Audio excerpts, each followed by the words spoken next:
Hambeni lwakho njengendodana kaNkulunkulu Kingsomnala kukhona yini ongathi ukufundile kwi-story sa Jesu nanokuthi khona yini osakwenza uqhubeka uhamba einyathelweni zakho? First, I would say istory sika Jesu ngasifunda wrong oqala. Okay. Yeah. Ngasifunda ngasibuka njenge story esi-doctrine. Ngasibuka njenge literature yokholo. For example, you talk about Buddha. Okay? Buddha is older than Jesus. You will find the similarities on these stories. Okay? But in fact, Buddha is more historical than Jesus. Yeah. Because there are facts, there are evidence. You know ukuthi uBuddha waphila ngo-500 BCE e-India. BCE 500, that is about 1,000 or 3,000 years before Christ. Okay. I think it's about 1,000 years, almost 1,000 years before Christ. But you can trace that guy, you can trace his tomb, you can trace his family. Interestingly, Jesus, you can't trace his family, you can trace his tomb, except the tomb. Actually, there are two tombs that claims to be tomb of Jesus. Select Africa TV ngokukhethulazo liseqopheleni uhlubudlube ekhasini eshisayo sisole zingeni phela la kusindwe ngobethole njengoba nongazi ukuthi inkunzi sematholeni dubula ubadidu badakaze yebe siphela mphela bhubela sikhukukazi inqolobane amanoni kaZulu bayibage abaqephuza nosazwa idubukele besina bededelana inkundla ingangozulu imvungu yomthatha ehloko makwala semome kwanalele imvoku uzibuthe emoya inkunzi ehlabusentu manqaphaza ngoqabela ukufadabala abacika seningizimu Afrika izigi zendlovu umhlaba zamazama likhulu liyeza lenyelela lelobonakala ningizimo enyakathe empumalanga nasentshonalanga ungesiphalaphala Mpumalanga Scott zamcholo nethe kahle kwavela amaqhawe namaqhawekazi eqheliswe ngolegwalagwala. Select Africa TV ngiyakubingelela ke mbukeli wami futhi ngiyakwamukela igama lami ngingosizenhlanhla kanti uhlelo olubukele ngalesikhathi sithi Inside My Story Season 3 unyaka omusha unyaka ka2023 sambe ukuthi ke konke kuhamba kahle ulapho ngasekhaya. Namhlanje ke sihambile sikhona lapha ya endaweni yaseThekwini la sizokhuluma khona no King Somnala abantu abaningi ke bayamazi kanti ke utholeke igqoko eziningi ngendlela emangalisayo udokotela uprofessor we king of the Plantian nation aphinde ke ngale kwalokho abe ubaba umnyeni aphinde abe umbhali futhi ke abe ngosoma business sokubingelela siyakwamukela King Somnala kwa Select Africa TV. Ngibingelele kuwena ngibingelele futhi nakumbukeli wale TV. Kingsomnala ngifuna siqale kahle sithi Inside Kingsomnala Story today. Okay. Ngifuna kodwa siqale emuva ukuthi ngale kwakho konke uzaliwe ekhaya thizeni sifisa usibuyelele emuva ukuthi ubani uzalwe phi wakhula kanjani? Hamilton qhosha ngokwakhe nala akababa omabili ngiyengizwa abanye bethi khona lesikole cha mina nginale lesikole likhona lona enganikwa seke esikoleni kodwa akababa omabili Hamilton qhosha ngokwakhe kodwa ke ngithanda kakhulu uqhosha ngokwakhe. Kungani? Because I think I followed that thing ubaba kwakun uyayazi lento yasemakhaya okubhinqana ukudlana kuthiwa uyaqhosha kakhulu wayesethi ke uqhosha ngokwakhe futhi ngezinto zakhe so he happened ukuthi ke ngaleso sikhathi kunezinkulumo njengalezo bese kuzalwa mina bese feel ukuthi akaninike mina. I think I followed that name because I like the originality. I like something mangiyenza ibe yimina ngingafunda kuwena kodwa ngifuna into ibe yimina nje. Yeah, iqhamuka lapho ke uqhosha wakhe ngithanda ngalokho. Ngizalwa phi? Ngizalwa endaweni yaseNkandla. Ubaba sikhula sakhulela endaweni okuthiwa iKudanda noma kwaDanda. Uma uhamba ngenyawo was about 3 hours. Uma udrive I think will be about 45 minutes or so ukusuka uye lapho esasesikhona ke manje endaweni okuthiwa isemahuzu la nje ngibheke khona ngabona yonke into endaweni okuthiwa isemahuzu enkandla. So ke ngakhula ke emndenini besibaningi kubaba. I think besiwu 11 because umama omdala had 3 bese kuthi uma wami had 8 besiwu 11 mase sisonke bangaphosi singingane ka6 kubaba einganeni zakhe ezazikhona ngoba khona omunye usisa emthole ngaphandle kodwa ke ngazalelwe empilweni yesithembu kodwa noma ngingasazi mina isithembu ngoba umama omdala ngipapha mengasekho esadlula emhlabeni umuntu osikhulisile nje bekumama lo. Enye into engiyithandile engayifunda ngayipractice nami njengendoda ebusiwe ngabasiza abaningi was that I never had into okuthiwa umama omncane ekhaya. Although umama kwakumama omncane but kubafowethu laba bawu3 bekumfowethu oyedwa odadewethu ababili. I never heard them say umama omncane kwakumama nje sonke ekhaya. Yeah, that's a life engiyikhulile. Kwezemfundo mhlawumbe mangangena khona ngathi ngafunda kakhulu standard yap. Standard yap.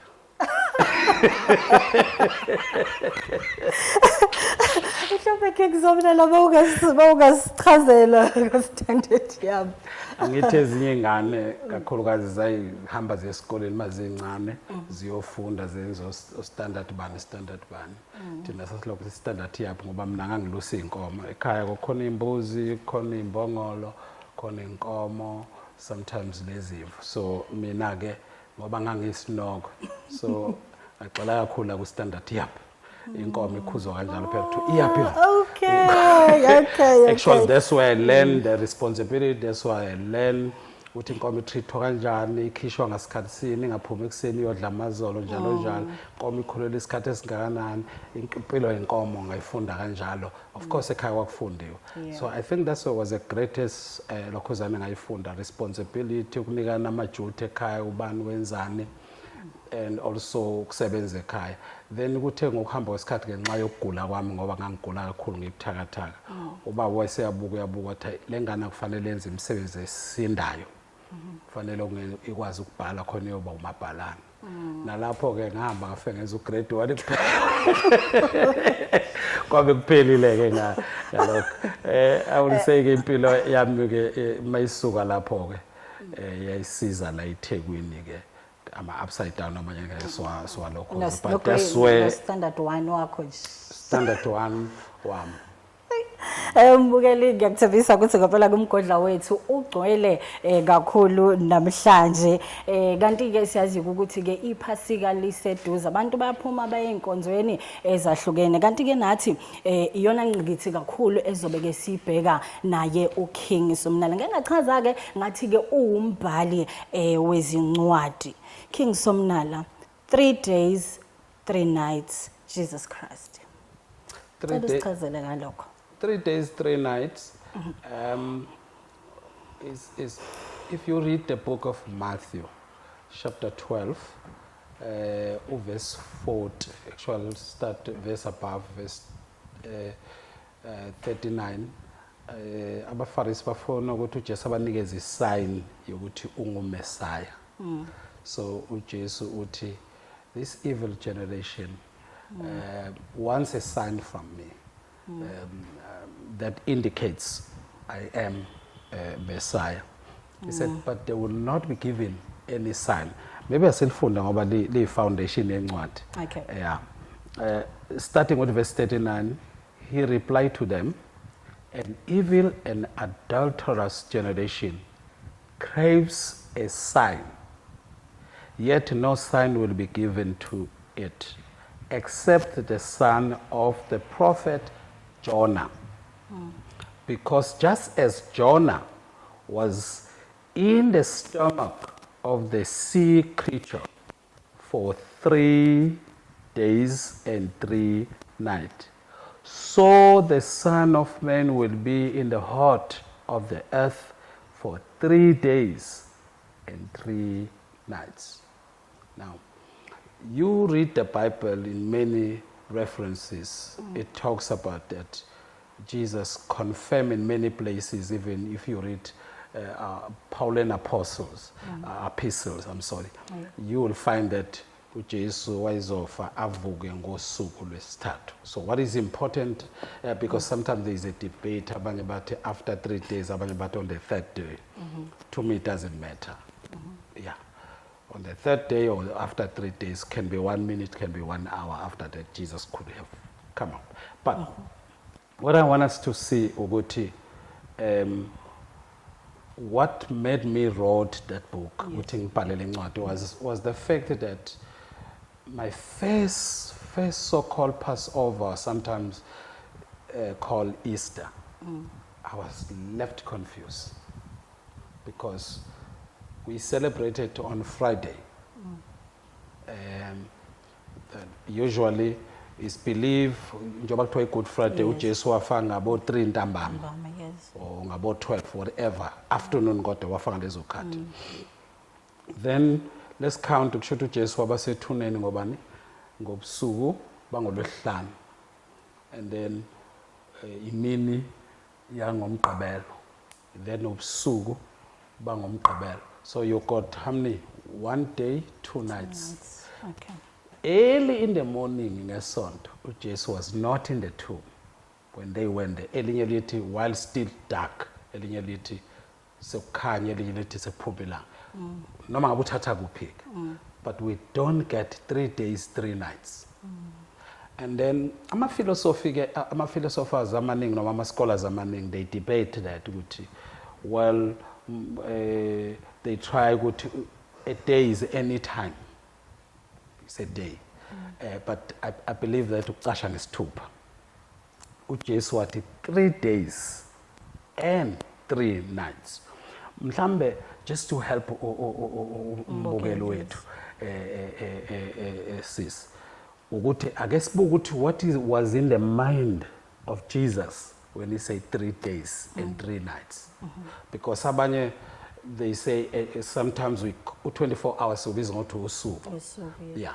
But let's go to John chapter 11 verse 9 wakhona. I like it. So remember uJesu, he's walking with his disciple. He says, let's go to Jerusalem. So his disciple, they say to him, no. You remember when you were there, they wanted to kill you. So if you go there, they're going to kill you. He replied, there are 12 hours in a day. Okay? So some use this one and say, uJesu bekhuluma ngo 12 hours. So still we don't get 3 12 hours here and 3 12 hours of the night. I guess buke kanje. 3, are they not 12 hours in a day? Aren't they? If anyone walks during the day, he does not stumble because he sees the light of the world. Now, watch this. He says, if you walk in the day, he's defining a day. What is a day? He does not stumble. Why? Because he sees the light of the world. He sees the light. So a day, 12 hours here is when, you know, so divided a bit. There's 12 hours darkness, night, and 12 hours light. In fact, you go further. But if anyone walks at night, he stumbles because the light is not in him. So in other words, in the night, there is no light.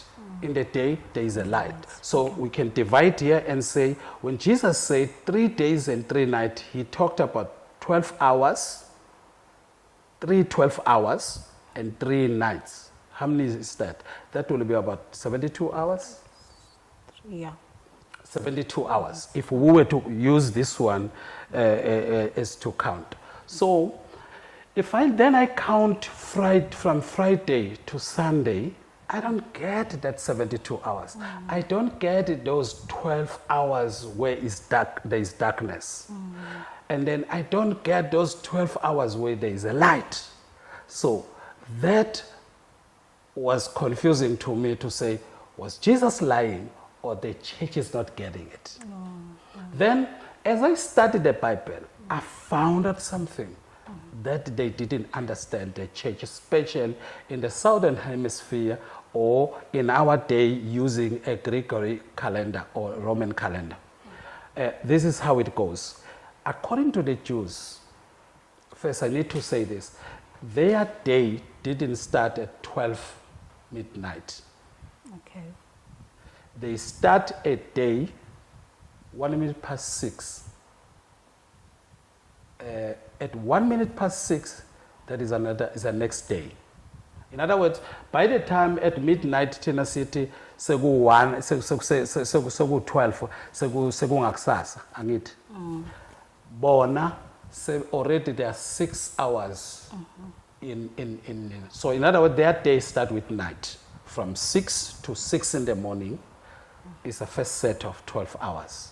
From 6 to 6 in the evening, that is another 12 hours, then you got 24 hours. Okay. This idea also, we will see it in Genesis chapter 1, I think it's verse 5. It say, let's look at verse 4.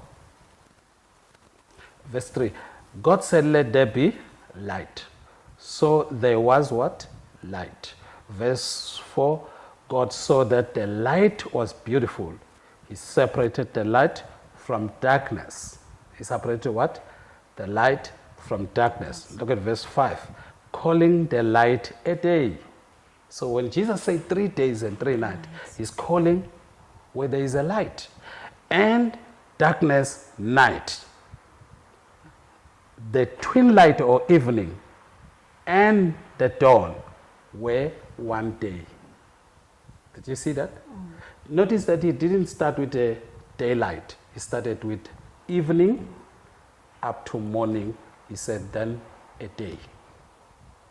So that's the understanding first I need to establish. Why do I establish this?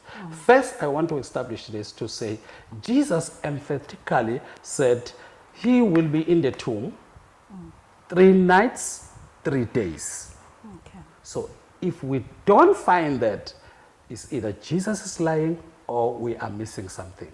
Then I wrote that book for that purpose, to share some light. That's why I call it 3 days, 3 nights, the truth about death and the resurrection of Jesus Christ. Kingsomnala ngiyayizwa le uthi into yak-inspiration ukuthi ubhalele incwadi, you were confused.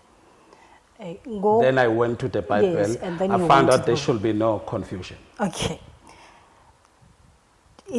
Do you believe this story said Jesus Christ, or is he is he really the Son of God?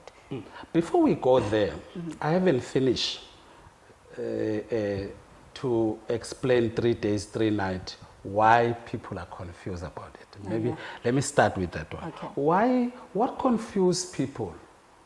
They are confused by the Bible itself.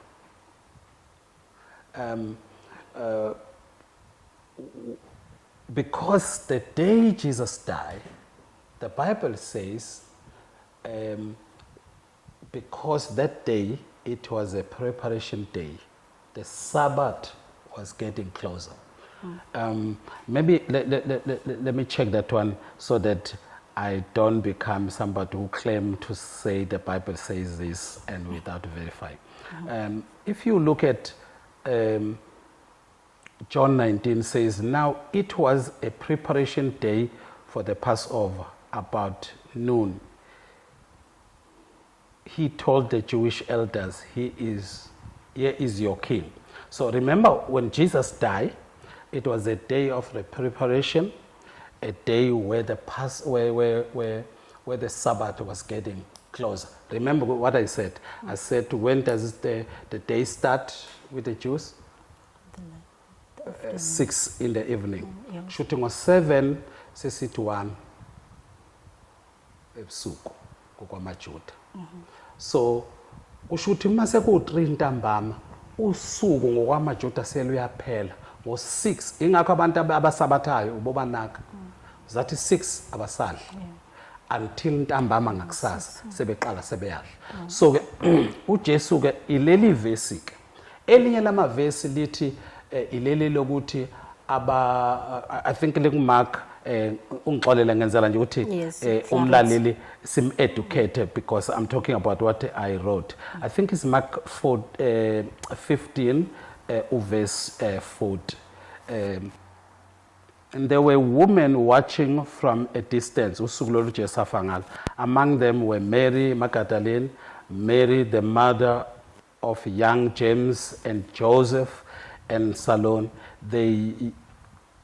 They used to accompany him and care for him while he was in Galilee. Many other women who had come up to Jerusalem with him were there too. It was a day of preparation. That is the day before the Sabbath. Do you see now why people say it's Friday? It was a day, the day was before the Sabbath. In other words, Jesus died in the day. The following day was going to be Sabbath. In this case, that which I've explained, Jesus died on Friday according to the church, around 3 o'clock. Then the Sabbath was going to start when? Around 6. Now, here is a point. Now remember, amaJuda abengasebenzi ngeSabbath. So they were not allowed. So everything, that's why kwathiwa kwethula idumbu ngokushesha emthini ukuze kungashaya u6 isesemthini ngoba kuzobe seqala usuku lweSabbath akufanele kube khona umuntu osesidumbini. Since it was already evening. Yes. Since it was already evening. Now, let's get to that. Remember Friday, angithi. Then inini Sabbath ngokwazi kwethu. Saturday, which is true. Kwakuthiwa niyosebenza 6 days ngosuku 5 days ngosuku ka6 nenze njani niyaphumula iSabbath unto God. What people don't understand, that's what when I wrote this book, what people didn't understand is that on the week of the Passover there were 2 Sabbaths.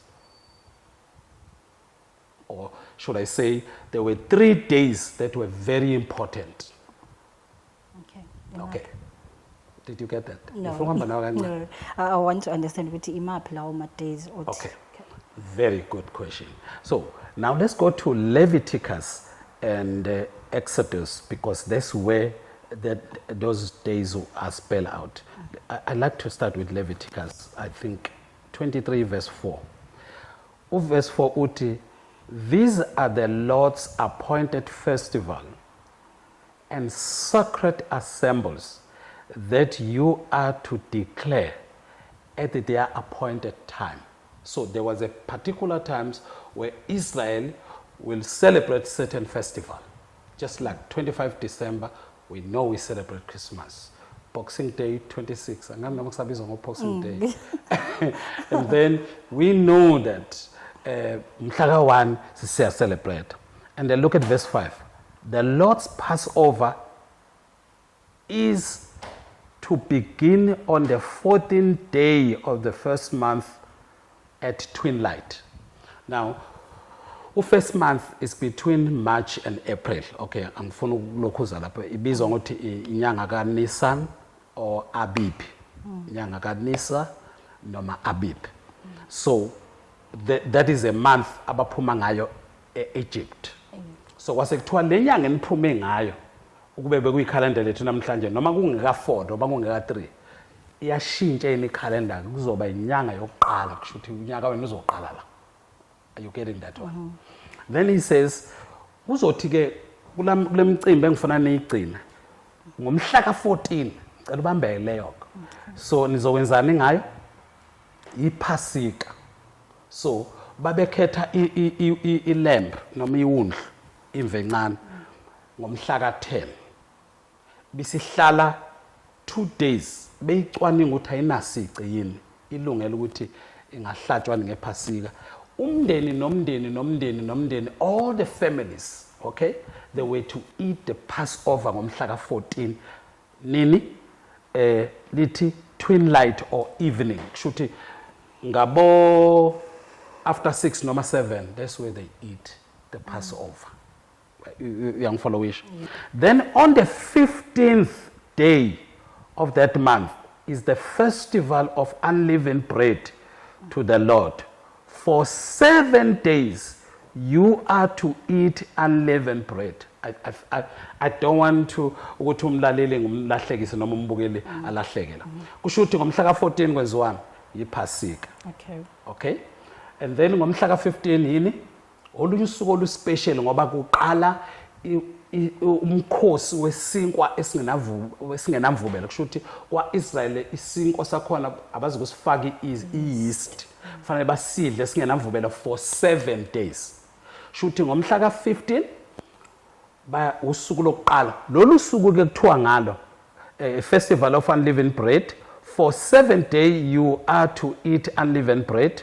On the first day of these 7 days, the first day which is umhla ka-15, that you hold a sacred assembly, you are to do no civil work.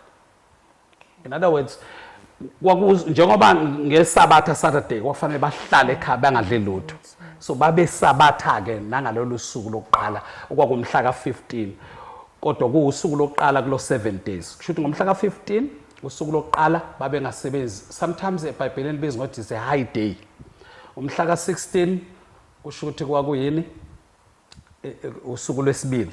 Umhla ka-17 usuku lwesithathu.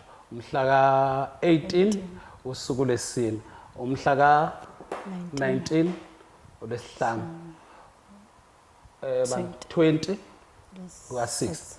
21 olwe first fruit nalo futhi bahlala phansi bangenzi lutho kwakuba yiSabatha. So we can safely say from Passover to from 14 to 21 kwakusuku lwabo lokugubha, kodwa iphasika laliseceleni bese usuku olandela kube iphasika. Now if you study kanjena ke, that's how this is a key to understand ukuthi uJesu afanga lohlanga.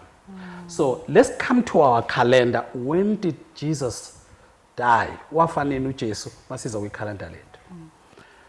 Noma sithi iphasika walidla nini uJesu? Noma iphasika lalizoqala nini? So if we go back, kusho ukuthi ngolwesibili kwakumhla ka-13. Okay.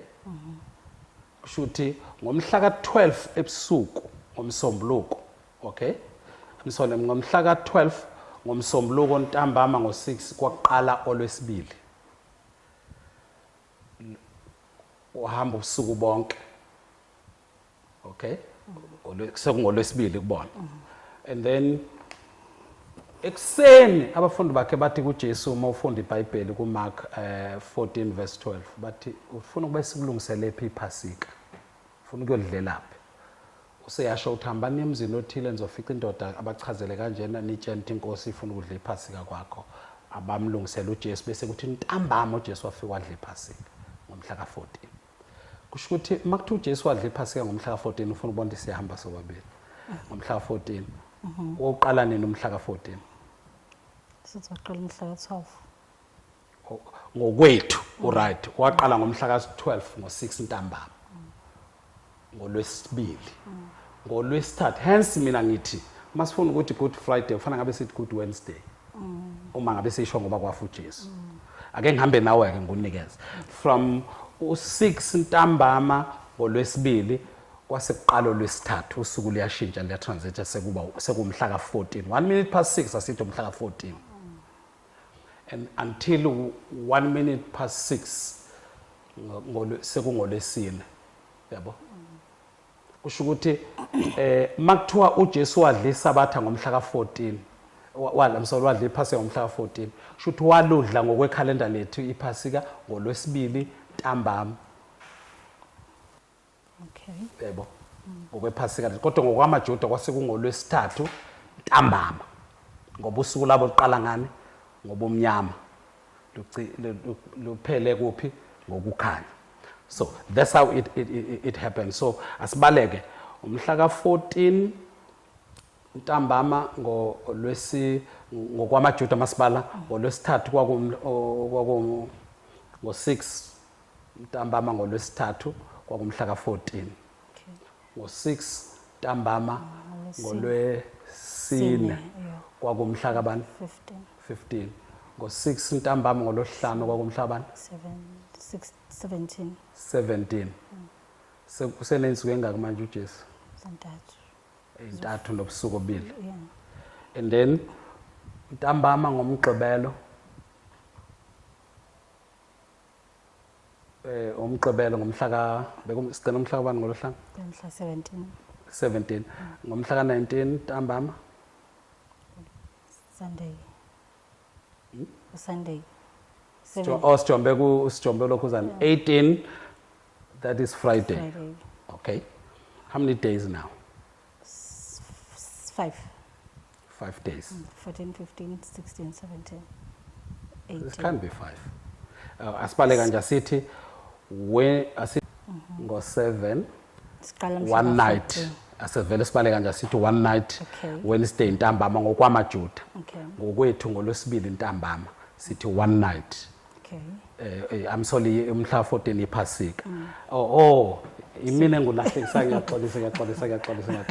So ngifuna ke ukubala ukuthi uma uJesu afa ngephasika ke okay sekuyacaca ukuthi iphasika uJesu wafa ngolwesithathu ntambama ngabo 3 kwase kuthi ngolwesine ntambama ngabo 6 sekuyini sengolwesine kusho ukuthi sesiqala ukubala ngolwesine ngiza kahle sesiqala ukubala ngolwesine ubusuku ebulele ethuneni ngoba ufe ntambama ngolwesithathu so asibaleke olwesine usethuneni ntambama olwesine emini usethuneni sesino one night one day olwesine ntambama yes angithi phela ngokwamaJuda olwesine liqala ngo6 asithi ke ngolwesine uyaqala uyabala ubusuku obodwa ngolwesine emini uqala ubalani usuku olodwa bese kuthi olwesihlanu luqale ubusuku besibili manje angithi ntambama ngo6 bese kuthi ngolwesihlanu ekseni seqala usuku lwesingaki manje lesibili lesibili yes bese kuthi ntambama ngomgqibelo ngokwe-calendar yethu okuyintambama ngolwesihlanu sesiqala ubusuku besithathu ngomgqibelo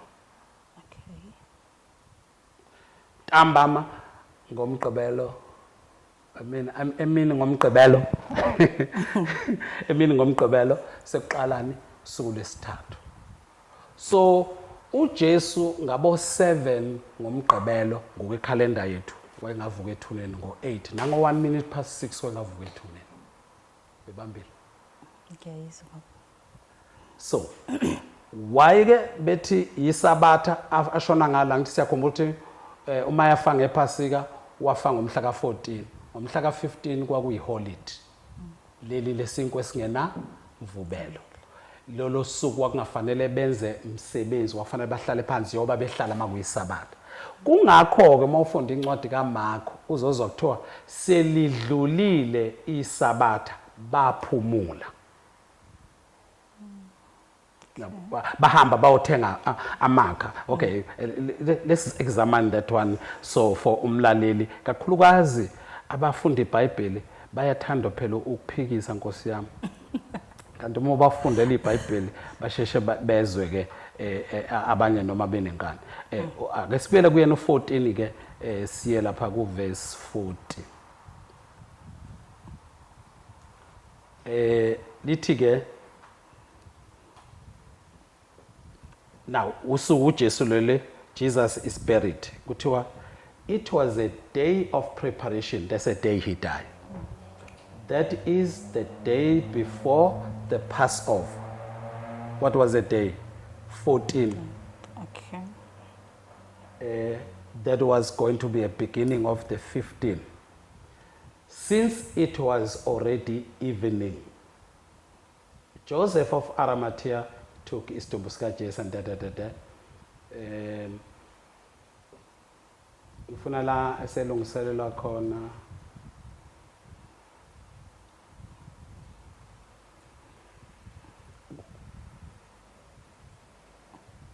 But if you remember, I missed the scripture lesi sithi baphumula ngosuku lolokhuzana lwesabatha, which kwakumhla ka-15 kushuthi ekuseni ngakusasa baphumula. Then ngolwesihlanu, which was umhla kabani 16, bahamba ke bawenza amakha. Yingakho uma uzofunda u16 chapter 16 khona la, for example, kuthiwa when the Sabbath was over, Mary Magdalene and Mary, mother of James, and Salome bought what? Spices to go and anoint Jesus. Do you see that? Very early in the morning on the first day, bavuka bayithulile. So the point engifuna sibuke ke la amasabatha emabili elumhla elingomhla ka 15 bese kuba elumhla ka 17. Those were the Sabbath abalwa eBhayibhelini. So umbukeli ke angadideki mayithola amasabatha amabili. uJesu therefore wafa ngephasika kodwa kafanga on the day we know as Friday. So Good Friday is tradition yethu because actually it is born out of ignorance. When you examine the scripture, njengoba sengishilo ungafunda futhi Exodus chapter 12 uthole the same story. Okay. Kingsomnala incwadi yakho njengoba uchaza ichaza ngendlela ehlukile kwabanye ake bechaze mhlambe ngokubuka kwakho noma ngendlela owalifunda ngayo yini la obona khona ukuthi bayifunda wrong noma bayibona wrong? Yes, I think I've already alluded ukuthi imistake la khona makuthiwa usuku afa ngalo Jesu kokusuku lokulungiselela kwakuzoba isabatha ngakusasa. So because they didn't understand ukuthi bekunalama sabatha awu2 elilodwa isabatha elali special event usuku lokugubha isinkwe singenamvubele, elesibili isabatha yileli elenzeka ngosuku luka 6 okungumgqibelo noma Saturday. So I think that's where everything is messed up. So be end up kube ngathi uJesu namanga noma kanawamanga. But njengamanje I'm just explaining the Bible. When I wrote the book, I was believing the whole story. But for now, because I've got another session to ehlukaniselo lokho ekuchazile lokho ngokwanele. I think okwamanje ake sibambe ekuthenini ilapho kwenza khona ukubhala kwami yami incwadi ihluka. In fact leyo ncwadi ithandiwe kakhulu. Abantu abaningi they read that book babuye bathi they've never heard indaba yokufaka Jesu ichaza kanje. Singasho ukuthi esinye seyizathu esenza wabhala incwadi wazi ukuvula amehlo isizwe. Sure, kubantu bathanda beBhayibheli kubakhonzi bakaJesu ukuthi mighty 3 days 3 nights. I think this is what he meant. Even if you go, remember abantu abaningi bacabanga ukuthi iphasika usuku lafika noJesu wafa ngalo lwaliqala ngayo. No, they don't know that it was way back. In fact uJesu figure is about 1000 years that thing has been celebrated or more. Mhlambe ohambeni lwakho njengendodana kaNkulunkulu Kingsomnala kukhona yini ongathi ukufundile kwistory sa Jesu nanokuthi khona yini osakwenza uqhubeka uhamba einyatheleni zakho? First I would say istory sika Jesu ngasifunda wrong oqala. Okay. Yeah. Ngasifunda ngasibuka njenge story esi doctrine. Ngasibuka njenge literature yokholo. For example, you talk about uBuddha. Okay? uBuddha is older than Jesus. you will find the similarities on these stories, okay? But in fact, Buddha is more historical than Jesus. Yeah. Because there are facts, there are evidence. You know ukuthi uBuddha waphila ngo-500 BCE India. BCE 500, that is about 1,000 or 3,000 years before Christ. Okay. I think it's about 1,000 years, almost 1,000 years before Christ. But you can trace that guy, you can trace his tomb, you can trace his family. Interestingly, Jesus, you can trace his family, you can trace his tomb, except the tomb. Actually, there are two tombs that claims to be tomb of Jesus. And then mase kugcwele elinye ukuthi ubhalisile eJerusalem bazokufaka elinye bengakutshela ukuthi lesibili. Ibona bazi ukuthi liphu number 1 liphu number 2. So the point I'm making, there are evidence as a historian now. Let me talk as a historian. As a historian, there are certain things that we follow to say this person is a historian.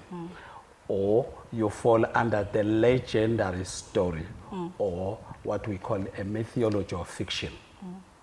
So, story ska Jesu will be more for me a legendary story than the true story of a person who has walked on earth. Legendary story, it doesn't take away ukuthi kunobuqiniso okungenzeka ukuthi uJesu wayekhona.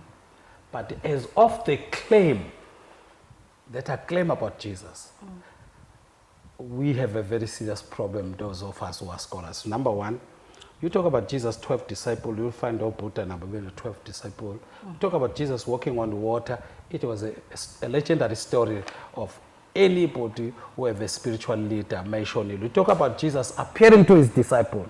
You'll have people, some of them they have appeared on more than 5,000 people, they have seen his disciples. Ama claim enzwe abalandeli baka Jesu, they are not new. But if you have read the Bible only, I know to Christian now I'm already the devil for saying that. Because I will make an example. If I will make a claim yokuthi uJesu existed as a historical person, ongashanga onyawo uprove existence yakhe, what will I use? For example, historically person, I have to have archaeological evidence. Nanti thambo or nansi into ebhaliwe ukuthi kwakuyiwe indlu kaJesu le noma insimu yakhe. You understand that? Noma umkhumbo wakhe. Yabo. So a person like that is a legendary. A legendary is a story that you are born. Khulunywa ukuthi sikhona, for example, a legendary story ithi thina umuntu oqala waqhamuka emhlangeni emanzini egqoke isikhumba se-leopard. There is no evidence of that man. We can't prove him. But sesingashayana nathi. For example, most people lesi story sifana nesika Adam no Eve. Ngoba waqhamuka nomfazi wakhe naye ngasemfuleni. Umehluko sika Eve kwaqala kwadala uEve kwasekuba uAdam. Umehluko wethu legendary story yoqala ithi kwaphuma indoda nonkosikazi wabo babili bephuma ngasemfuleni. Yabo. Then sakhula sonke. Abanye they call that man umveli nqango okuyena wavela kuqala, not necessarily is God. So but we attribute our prayers and believe ukuthi lo muntu sasigayida namhlanje nezithunywa zakhe thina njengabantu abamnyama. Then on the other hand you have Adam, who was created first, and his wife in the Garden of Eden. Then they got children, they married each other, they committed incest, as we call it today. And then there was a whole person. So basically, to say, for me, even if Jesus was a true story, it would be very difficult for me to believe things. His resurrection, his what, after examining. But when I wrote that book, I was believing this is a true story. But from where I read, if I'm not Talaku, utalaku uyalibona mawuza lapho unanta ulujahe ugijima uthi ngiyofika lapho mawufika lapho salibona utalaku sulibona phambili. So in my view uJesu is just a story, a good story to build a nice character like a personality, like an actor edlalayo laphana ngesikhathi sabuka ngazo thina sasibuka generation thina sazotawu sazi what you call Connie today sasimbiza ngobani sasimbiza ngokarabo today namhlanje mina ngibona ngithi nangukarabo. So that's how I look at the story sketches. It's a made up story.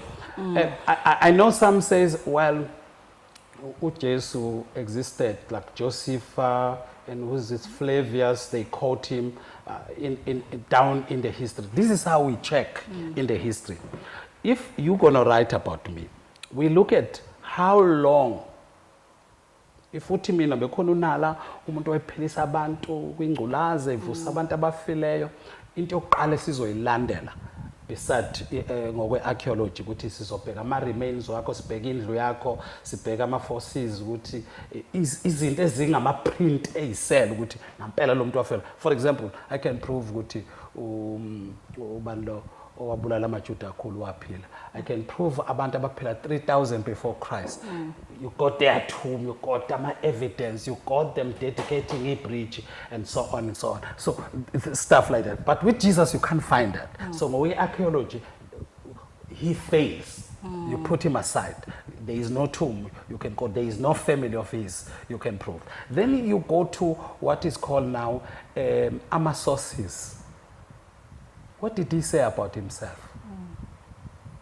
He wrote nothing. Jesus, he wrote nothing. He wrote nothing. But the only information ngayo is what I would call a bias information, because we get from the people who are already Christian, who believe it. And those people claim to be Mark, who wrote it, who walked with Christ, Matthew, who walked with Christ, and John, except Luke, who wasn't there. Now, if you look at those things, look at how they wrote. John would write and say, umfundo wayibhalwa ukube wena uzobhala ngami. Konje ubani igama lakho mntana? Usinenhlanhla ubhala uthi umfundi owayethandwa unala. Ubhala you address yourself as a third person. How do you believe that information? No. There's no such thing. Let alone also information ezobhalwa ngami kuthiwa ngo-2013 navusa abantu. Imagine abalandeli bami babhala 60, 40, or the closest, I think Paul wrote 20 years, who was not there. But those who claim to be eyewitness, they wrote about 60, 70, 80 years later. 80 years later. Okay. Let's assume they were writing the truth. How sure are they writing things? And no wonder they got things messed up in their writing. For example, if you read Mark 14 verse 12, Mark will say Jesus walidle Pasika. If you read to John, John uthi uJesu wafa amaJuda awayanga la izojajwa khona ngoba ayisaba ukungcola ukuze akwazi ukudla iPhasika. So ngokuka Mark wathi ebulawa wayesedlile iPhasika. Ngokuka John wathi ebulawa lalengakafika usuku lePhasika. So you see, they got things messed up. No wonder why. Even if they were trying to write the truth, we will not know the truth about him because they wrote later. While they were sitting, I'm going to be 61 this year. Imagine writing things engangizalo wima wibhala manje noma sengifile after 60 years. Would you remember everything? No. So no wonder they got things messed up in their writing, in the fact that, let alone that we call that bias information. Because if my family can write about me, then another thing that we look at, except my family writing about me, we look at ngesikhathi ngisaphila kwakhulunywa kwathiwani ey'ndabeni ngami. Abanye ababhala abaseceleni who are not biased. Is there any source of information that confirms that I existed at that particular time? So you can go to Google, you can search the history. With Jesus, you'll find Joseph. Joseph, where Jesus is mentioned, you will be shocked ukuthi number one, Joseph was a staunch Jew. Number two, if he was a staunch Jew, he will not believe that Jesus was a Messiah, but he addressed Jesus as a Messiah. And two, beside that, that thing is written about 100 AD, Jesus having died somewhere between 30 to 33 AD. So that information, it could be a legend alone. And let alone that his book is edited after his. So we believe that it was inflated to make, because even Omnium Pali or mentioning I have made everything good for Christians. What we know in the history, there is a name Jesus that is mentioned, but there were many Jesus. You don't know which one. You can say what you believe. That's why today I said, istori sika Buddha, istori somuntu waphila e-India, ngabo 500 BCE. And then wafundisa abantu wabanabalandeli, wa spiritual teacher. But ukuthi izinto okuthiwa wazenza nezinto okuthiwa wazisho, we cannot be sure, we can't prove that. It's a matter of individual who believe that. In my view, indaba ukuthi ukholwa yini ngoJesu, it's very personal. It's a matter of individual. I don't know why Christian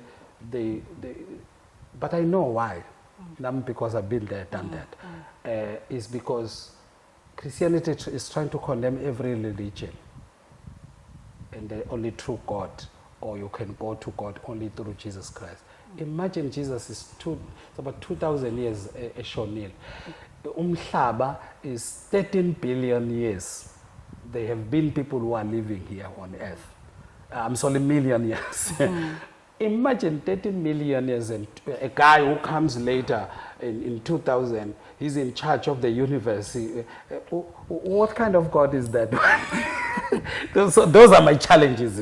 Engizokhuluma ngama sengikhuluma kakhulu lapha kulokuzana. Okay. Mhlambe Kingsomnala as usho ukuthi usuhambile wayibuka ezinye izinto nama challenges onayo. Obunye nomumbukelo wami ozoyibuza lapha ekhaya ukuthi ngabe Kingsomnala unalo iBhayibheli usalifunda pho? Nginalo iBhayibheli. Okay. Ngoba phela ngalithenga lami. Futhi my view, I think I qualify to read the Bible kakhulu kunakuqala. Kuqala bengilifunda iBhayibheli ngoku indoctrinate abantu nokuthi lingi-indoctrinate. I read the Bible to inspire me. I read the Bible to get wisdom, like I can read your book, like I read any book on science, like I read many motivational speakers. I read people how to manage my finances, how to be a best manager. That's how I read the Bible. It's an ancient book, and I keep in mind there are things that are none of my business in the Bible. All right. So that's how I read the Bible. I read the Bible. I got the Bible. You see, this is my phone. I never have a phone without the Bible. And anything that is dear to me, I install it on my gadget.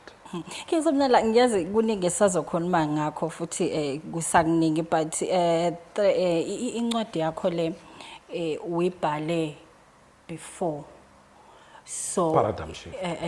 So ngifuna ukwazi ukuthi mhlambe abantu abafisayo ikhona yini mhlambe esi-edithiwe ke manje esilento oyiphilayo wena manje? Oh yes, no, ayikabikho. Ngiyakuzwa ukuthini, ayikabikho incwadi esingathi njengamanje umuntu engamfundisa ngalokho ngekho. Personally, I get a lot of questions. People want to know what I believe in. And for now, I don't want people to get too much to what I believe. I only explain the God that I believe in, because I know how people work. They're going to make laws based on my faith. Like I said, the issue of Jesus Christ, it should not be a historical issue. This person existed and say he walked on water and all, because there are allegories and symbolic talks there that when we get into it, we examine the style of writing in those days. you will see uma uthi uJesu kopolota ihlo lakho malikhubekisa awukwazi umbona umuntu okholwa ikopolota ihlo kodwa baningi abantu abagila imkhuba awuzuhlangana nomuntu eyinquma ingalo ethi ngoba ngiyakholwa ibingikhubekisa ngcono ngingena esogweni ngingena ezulwini nginengalo yodwa kunoma ngiyosha umzimba wonke esogweni. So you will see that ukuthi kuthiwa yini hyperbole speech ukusebenzisa ihaba mawukhuluma. So sometimes when you read the Bible you don't know where to draw a line. For example, uma uJesu ezala kuthiwani kuLuka kuthiwa kwaphuma isimemezelo ngesikhathi sokubusa kaAugustine isimemezelo esaphuma sasithi akubalwe saphuma umhlaba wonke. Okay? Okay. Then leso simemezelo masiphuma kwase kuthiwa bonke abantu ababala for the purpose of intela. Imagine la eDurban kuzobalwa abantu babalela intela kodwa mina kuthiwa angibiyele emuva la kwaphila khona okhokho thousands years ago. It doesn't make sense. Number 2, if you check into all just the Roman Empire, you won't find that isimemezelo saphuma affect the Roman Empire yodwa. But you do find ukuthi uLuka besethi kwakubusa inkosi uAquirinius and then busuye emlandweni umlaleli angayigoogleshela just go to Google umbukele uAquirinius siyazi ukuthi ubuse uhlala esihlalweni ngo6 AD that u-AD baqonda ukuthi after the death of Christ. Okay, 8 6 AD. Okay? But esikhuluma ngozalo kaJesu nakhona lapho ukuthi where do you draw a line ukuthi iBhayibheli alikhuluma iqiniso la ngempela na. So 6 AD Aquirinius uthatha ubukhosi. So if we were to take a look as a true lokhuzana ukuthi uJesu uzalwe nini ngokalokhu uJesu uzalwe ngo6 AD. But go to Matthew now. uMatthew uzosikhomba ukuthi kwakubusa uHerod the Great. uHerod the Great usho ubuse from 37 BCE to 4 BC. Khumbula ukuthi babe bala behlehla. Kusho njengoba ku37 bala kuhlehla uzofike 4. Babe ngabali baye phezulu. Babe ku BC. Then ku AD babala baye phambili. You understand? So ngokuka Matthew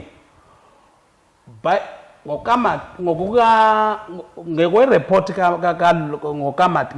if we were to take uMatthew Alexander the Great, he died about asithi ngo4 BC. Let's say uJesu uzalwe between 5 and 4 BC. And then uLuka ngapho uthi uzalwena ngobani ngo6 AD. That is 9 years difference. Between 10 and 9 years difference, almost 10 years. Ngenkathi ngokaLuka ngenkathi ethi uJesu uzele ngokaMatthew urokhuzana uJesu already is 9 years. No, 10 years. Hey Nkosiyami mbukeli ngiyabona ke abaphansi Kingsomnala sebeyangijeqeza ngenxa yesikhathi. Ngifisa kodwa ukwazi ukuthi khona umuntu ozosibuka njengamanje ozoyivula i-interview yethu afisa ukuyithola lencwadi. Okay. Kusalula ukuthi itholakala. Honestly, ngenxa yokuthola lezi zinto incwadi is out of print ikhona yona incwadi. In the future I would like to make a book available in both version in my life paradigm shifted version and then before paradigm shifted. Maybe I need to rewrite a book and retitle the book before my paradigm shifted 3 days 3 nights and then after that my paradigm shifted so that I can engage or try to challenge other things that ebengisafuna ukanswer le issue 2-3 days ngangobhale ngamphumqondo njengoba sengichazile. Very simple. Of course mawufunda incwadi phakathi kuningi enkuluma ngakho ngikhuluma ngoJohn ukuthi wafa 3 days waba se elokhuzeni njalo but I would like to write from where I stand now ngencwadi. So in the future we will have before no after. Njengoba ke uyizwela bukele lapha ekhaya ukuthi cha yona ke sisayizothola zizombili ke yamanje neyadala. Kingsomnala ngiyazi ngisisazoqhubeka esikhathini noma ngesikhathi esilandelayo sizobheka ke le paradigm shift sibheka nempilo ke manje nama products and everything oyaziyo kodwa ke siyabonga kakhulu ke ngesikhathi othe wasipha sona namhlanje. Ngiyabonga nami kakhulu ukuthi ninginikele isikhathi sokuzophefumula kulolu hlelo lenu. Ngiyathemba ukuthi ngempela ke uchazelekile kakhulu ke ngencwadi lapha yaka Kingsomnala u3 days and 3 nights. Ngakhohlanga ke kusilandela nasey'nkundleni zokuxhumana Select Africa TV ku Twitter and Instagram @SelectAfricaTV na ku Facebook sikhona Select Africa TV. Mina ngingusinenhlahla le iSelect Africa TV.